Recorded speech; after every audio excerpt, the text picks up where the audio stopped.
As mentioned previously, it's virtually impossible to drive a lag screw through two top plates and into the center of a joist, and that is required by the manufacturer, and anything less than that, the screw will be considered void, and of course we don't want that to happen. So this screw, I would say, needs to be taken out. If you'd like to know more about why it's so problematic, just click on the card on your upper right.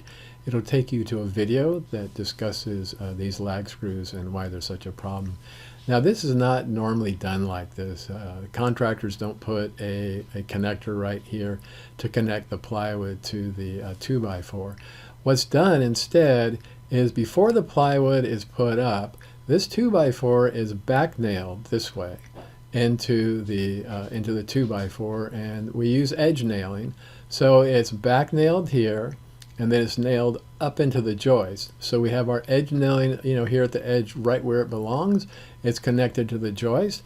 And then, as just an extra precaution, what happens is there's another row of nails that go into this lower top plate. And at the same time, there's these top plates are nailed together. So this whole assembly, this got a great connections there. I mean, it's basically bulletproof. Nothing's going to happen to that. And so we've got our load path here. So we've got our plywood attached here.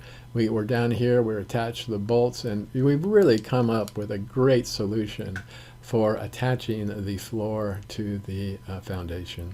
We also see that block between the two joists, and I would really like to see the data that goes behind that installation in light of the fact that there are no other guidelines that include it.